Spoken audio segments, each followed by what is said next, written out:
어떤 마음은 조금만 다리면 펴지고 어떤 마음이 진 얼룩은 지우지 않고 간직하는 편이 더 좋을 텐데 어떤 마음은 구멍이 너무 많이 나서 세탁도 하기 전에 잔뜩 기워야 하고 어떤 마음은 아무리 세탁해도 구정물이 멈추지 않을 텐데 그 마음들을 안고 편안히 들어올 수 있는 공간을 상상한다. 지난 시절 지은의 곁에 있었던 이들과 대화를 나누던 순간에 가장 편안했던 장소를 떠올린다. 그리운 사람들을 떠올리게 하는 공간이 많다.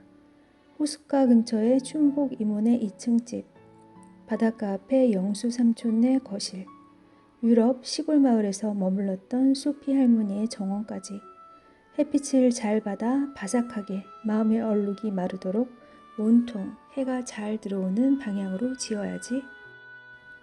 가장 기억에 남는 소피 할머니의 집은 사람들이 매일같이 드나들었다. 수백 년은 넘게 자랐을 큰 나무가 정원 한가운데 있었고 그 아래서 동네 사람들은 일상을 나누고 음식을 나누었다. 할머니의 집처럼 사람들이 매일 이곳으로 올 수 있다면 그늘이 되어주고 쉼이 되어주는 곳이라면 어떨까.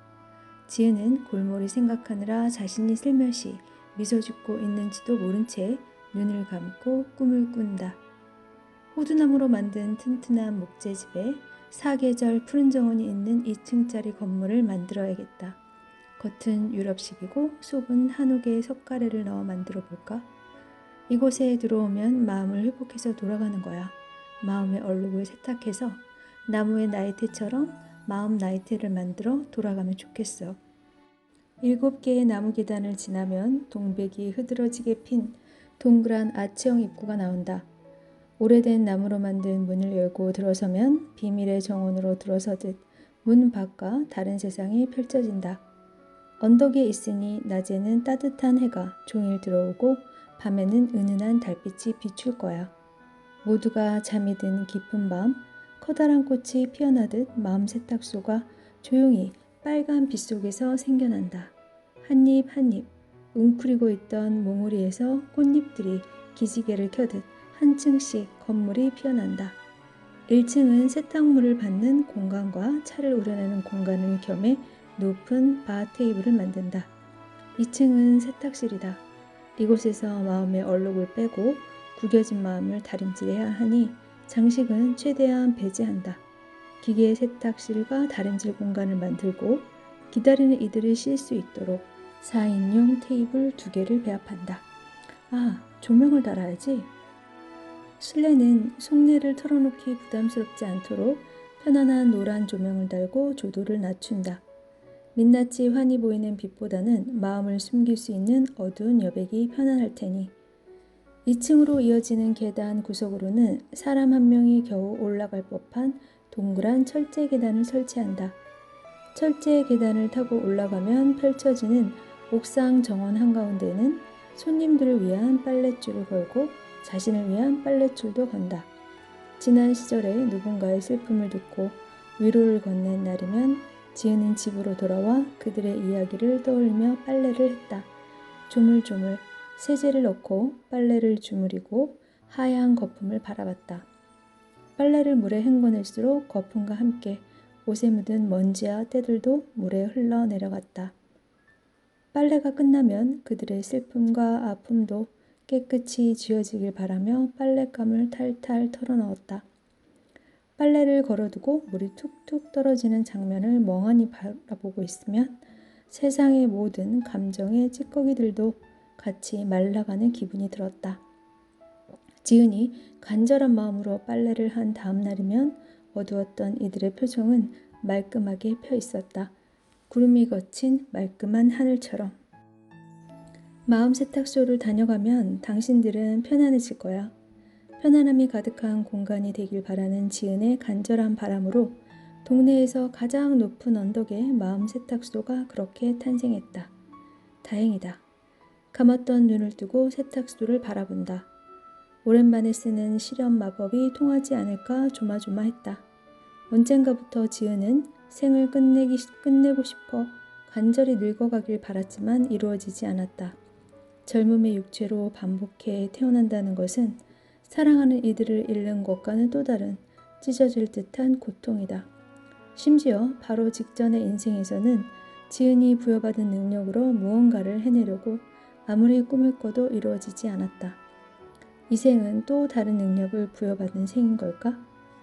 잔뜩 지친 기색이 역력한 지은은 낮은 한숨을 쉬며 세탁소로 발걸음을 옮긴다. 하나, 둘, 셋, 넷, 다섯, 여섯, 일곱. 7개의 나무 계단을 천천히 올라가 입구 앞에 선다. 건물을 피어낸 빨간 꽃바람이 지은의 발밑으로 몰려와 지은이 입은 원피스 무늬 속으로 빨려 들어간다. 고요한 밤이다. 문을 열고 불을 켜자. 생각했던 대로 실내는 조명의 노란 빛으로 따뜻함이 감돈다. 나무 냄새를 맡으며 숨을 쉬자 서서히 마음의 귀가 열린다. 어떤 이들의 말소리가 가까이 있다. 마음이 들려주는 이야기에 집중하던 지은이 바 테이블의 주방 안쪽으로 움직인다. 한동안 만들지 않았지만 오랜만에 정성껏 위로차를 우려내야겠다. 이 차를 마시면 사람들의 마음속 작은 주름이 펴지고 잠시나마 편안해진다. 오늘처럼 깊은 밤에 누군가는 따뜻한 한 잔의 위로가 절실히 필요할 것이다. 아니 어쩌면 오늘은 나 자신에게 더 필요할지도 모른다. 사랑의 얼룩을 지우고 싶어요. 지은이 나타나길 기다리던 연희가 떨리는 손으로 읽던 책을 덮으며 지은을 보자마자 말한다. 백화점 1층 화장품 코너에서 일하는 연희는 사람을 많이 상대하다 보니 얼굴을 보자마자 느껴지는 인상으로 성격을 유추하고 관찰하는 습관이 있다. 종일 사방이 막힌 답답한 공간에서 손님이 오길 기다리며 생긴 습관이다. 의심 많은 재하가 지은을 따라 올라간 뒤 마음 세탁소 안의 공기는 점점 순해졌다. 공간에 공기를 채우는 건 물건이 아닌 사람의 기운이라고 생각하는 연희는 아까보다 한결 편안해진 공기에 왠지 모르게 지은이 단단한 사람 같다고 생각한다. 최소한 거짓말을 할 사람은 아닌 것 같다. 처음엔 이상한 말로 현혹시켜 물건을 파는 다단계 회사인가 싶었는데 아무리 살펴봐도 팔만한 물건은 없어 보인다. 어쩌면 마음의 얼룩을 지워준다는 게 진실일지도 모른다.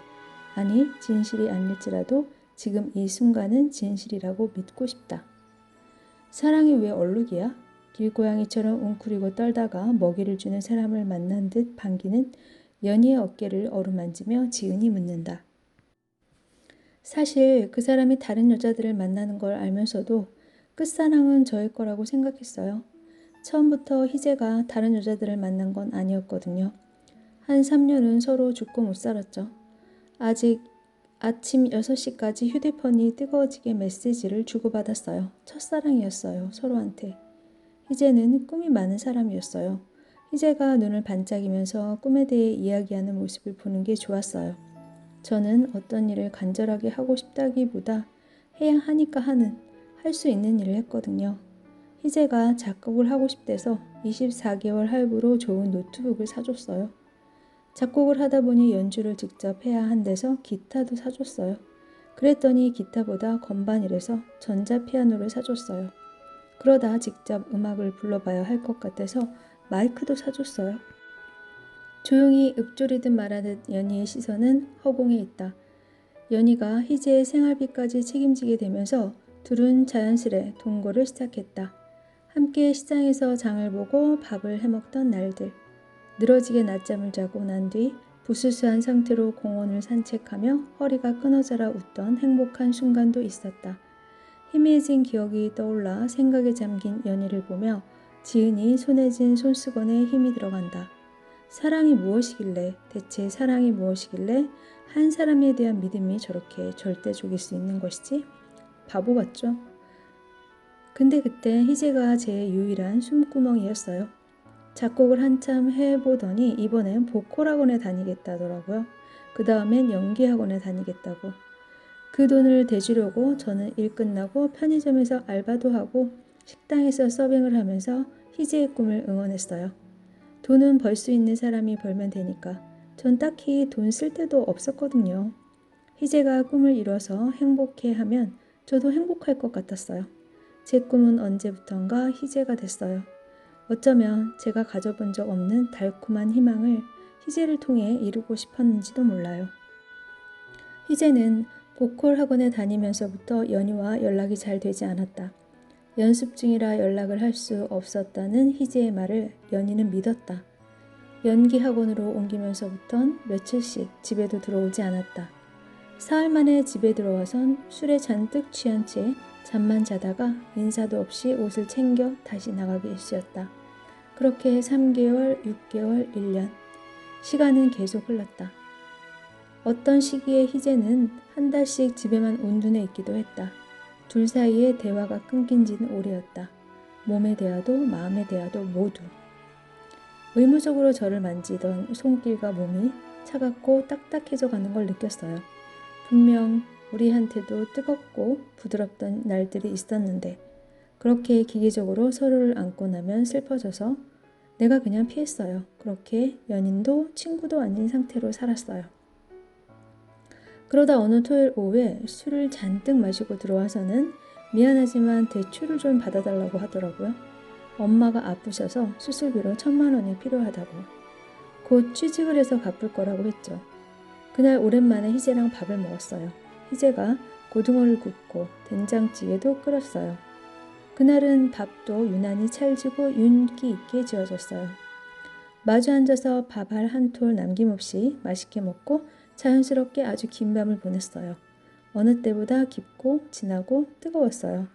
진심이라고 생각했어요. 드디어 희재가 마음을 잡고 자신에게 돌아올 것이라 생각한 연희는 씁쓸했지만 안도했다. 지난 일은 잊고 처음 우리가 사랑했던 그대로 돌아갈 테니까.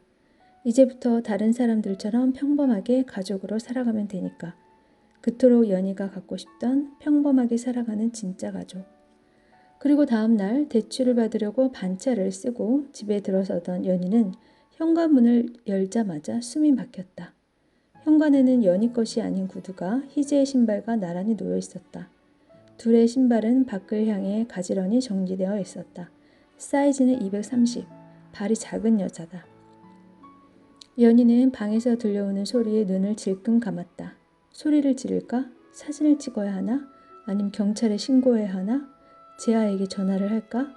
한참이나 굳은 채로 서 있던 연희는 부들부들 떨리는 손으로 발이 작은 여자의 구두를 들고 나와 현관문을 닫았다.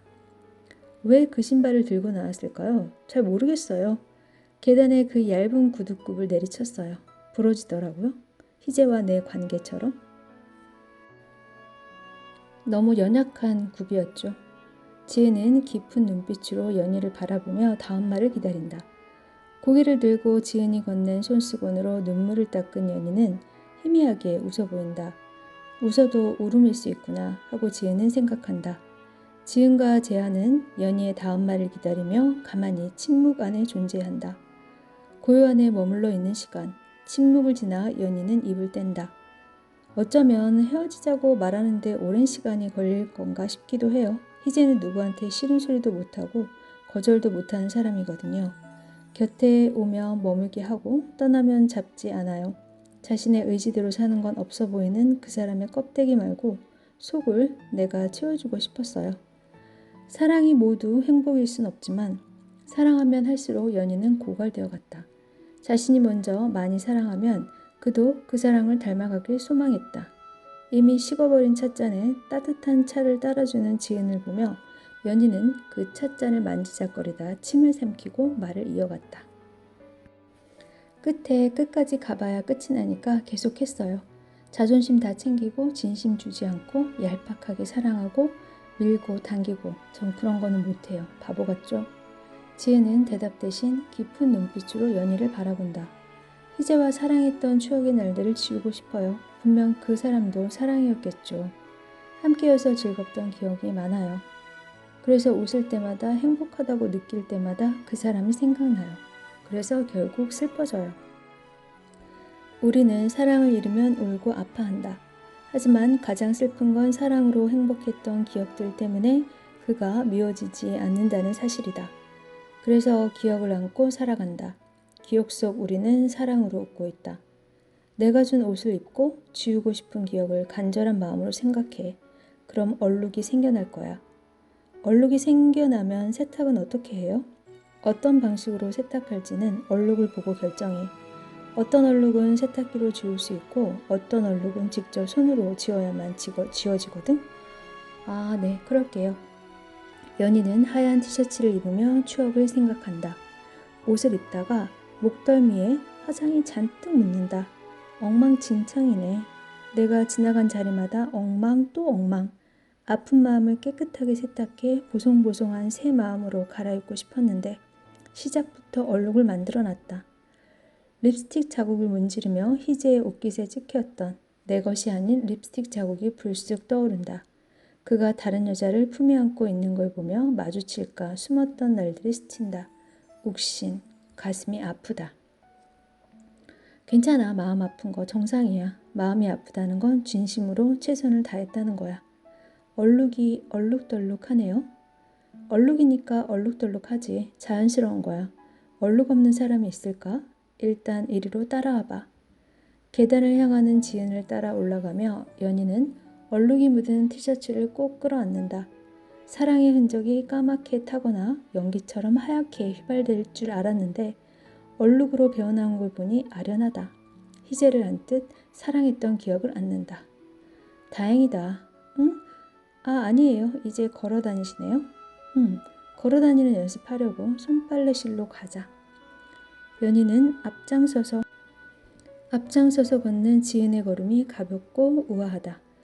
1층 바 테이블 옆에 있는 나무 문을 열자 다른 공간이 펼쳐진다. 하얀 벽으로 둘러싸인 방에 편안한 조명이 켜져 있고 시냇가의 빨래터처럼 맑은 물이 졸졸 흐르고 있다. 곳곳에 바위도 있고 새소리도 들린다. 마치 숲이 온 듯한 분위기에 놀란 연희는 소리를 지를 것 같아 입을 틀어막았다. 세상에, 여기 뭐예요? 어떻게 여기 시냇물이 흐를 수 있죠? 마음 세탁소니까. 마법 같은 걸 쓰시는 거예요? 마법까지는 아니고 그냥 그런 게 있어. 여기 멋지지? 예전에 내가 살던 마을이 이랬어. 희미하게 미소 짓는 지은의 표정이 쓸쓸해 보이는 건 연희의 기분 탓일까? 연희는 고개를 끄덕이며 입고 있던 티셔츠를 벗는다. 이 물에 빨면 얼룩이 지워지나요? 지워질 수 있는 얼룩이라면 빨래를 할수록 얼룩이 옅어질 거야. 그런데 지우고 싶지 않은 얼룩이라면 빨래를 하다가 멈춰도 돼. 본인 선택이야. 연희에게 하얀색 비누와 통을 건넨 지은은 천천히 세탁실을 나간다. 혼자 남겨진 연희는 얼룩덜룩한 티셔츠를 손에 들고 망설인다. 사랑한 기억을 지우면 뭐가 남지? 사랑이 지나가면 뭐가 남지? 문득 얼룩을 지우고 싶기도 지우고 싶지 않기도 하다. 이 양가적 감정은 뭐지? 아, 모르겠다. 고민 그만하고 일단 물에 넣어보자. 살면서 언제 이런 일이 있겠어. 연희는 결심한 듯 입술을 앙 다물고 입고 있던 옷의 소매를 팔꿈치까지 걷어 올리고서 하얀색 통에 물을 담고 셔츠를 적신다. 그 순간 눈앞의 벽에서 빛이 반짝하며 빠르게 기억이 재생되기 시작했다. 그와 처음 만났던 날의 설렘. 길을 걸으며 손가락이 스치다 약속한 듯 손을 잡던 그날. 월급날 자취방 옥상에서 구워 먹던 삼겹살의 맛. 틈없이 서로에게 밀착해 있던 날들. 그가 마중 나온 퇴근길. 늘어지게 늦잠을 잔 휴일에 함께 라면을 끓여 먹고 슬리퍼 끌고 동네 슈퍼로 아이스크림 사 먹으러 가던 골목길. 지하철에서 이어폰 한쪽씩 나누어 듣던 그 음악. 함께 심장이 뛰던 날들. 반짝이는 웃음들. 서로의 아픔에 공감하고 기댈 어깨를 내어주던 사랑의 날들. 서서히 짙어진 외로움에 기대던 연희를 버거워하던 그의 한숨. 사랑이 지나가지 않길 바라는 집착을 안아주던 손길까지. 연희가 본 곳은 슬픔보다 행복이었다. 그의 곁에 있을 때 환하게 웃음 지으며 행복해하던 자신이었다. 나 참 사랑하면서 예뻤구나. 사실 연희는 알고 있었다. 그는 더 이상 나를 사랑하지 않았고 그럼에도 헤어지지 못했다. 그가 지쳐갔지만 외로움에 떨고 있는 나를 떠날 수 없어 결국 다른 사람을 만나기 시작했다는 걸 알면서도 모른 척했다. 그랬다. 둘이서 했다. 사랑도 헤어짐도 둘이 같이. 헤어짐을 인정할 수 없어 희재를 미워하길 택했다. 보고 싶고 그리운데 내게 오지 않으니까. 미움을 핑계로 그를 생각할 수 있으니까. 많이 사랑했던 기억이 아까워서 서서히 잊혀가기보다 미워함으로 간직하고 있었다. 이 마음이 자신을 낡고 닳게 하는 걸 알면서도 마음도 쓰면 쓸수록 닳아서 새로운 사랑이 들어와 머물 자리가 줄어든다. 이제 그만 닳아야 할 때이다. 언젠가 내게 올지 모를, 아니 꼭 다시 와주길 바라는 다음 사랑의 빈자리를 남겨두어야 하니까. 미안해, 고마워, 보고 싶어, 그리고 많이 사랑했어. 흐르는 기억의 조각들을 끌어안고 연희는 빨래통에서 옷을 꺼내어 앉는다. 반쯤 지워진 얼룩이 남아있다. 어느새 곁에 와 있던 지은은 연희의 어깨에 손을 대며 미움과 원망이라는 얼룩의 반만 지워지도록 한다. 저 이제 그만 지울래요. 사랑했던 기억 그냥 전부 간직할래요. 아무도 없지만 누가 듣기라도 하는 듯 연희는 엉엉 소리내어 아이처럼 크게 운다. 희재와 헤어지고도 이렇게 울어본 적이 없었다. 연희의 눈물이 빨래터에 졸졸 흐르는 물에 떨어지자 빛이 반짝 빛난다. 물칠기가 빨간 꽃잎 회오리 바람이 되어 연희를 옥상으로 올려보낸다. 뭐야, 이것도 보니까 놀랍지도 않네. 눈물을 삼키며 회오리 바람을 타고 옥상으로 올라온 연희는 1층에서 올려다보았던 빨랫줄 앞으로 걸어간다. 밑에서 봤을 땐 새하얀 빨래였는데 자세히 보니 저마다의 얼룩이 있다. 새하얀 것도 있고 서로 다른 부위에 얼룩이 있기도 하다. 대체 이게 다 누구의 옷이지? 누군가의 빨래 사이를 지나 연희는 자신의 티셔츠를 천천히 빨랫줄에 건다. 연희는 원망을 멈추기로 했다. 사는 게 외로워 누군가에게 기댔지만 사랑으로 외로움은 사그라들지 않는다. 마음이 공허할수록 희재에게 집착했고 그는 그럴수록 멀어져 갔다. 멀어짐을 인정하고 싶지 않아 애썼던 연희를 아프게 한 건 그가 아닌 자신이었다. 계절처럼 자연스럽게 사랑도 흘러간다는 걸 몰랐다. 봄의 다음 계절은 여름이 아닌 겨울일 수도 있는데 그렇지만 사랑이 끝나고 나서야 사랑이 남았음을 알았다. 사랑했던 기억은 힘을 잃지 않고 내 안에 반짝이며 머물러 있다. 잊지 않고 소중히 그 자리에 살게 할 테다. 생생히 살아있는 기억은 삶에 생기를 잃은 어느 날 꺼내볼 아름다운 추억이다. 행복했던 나,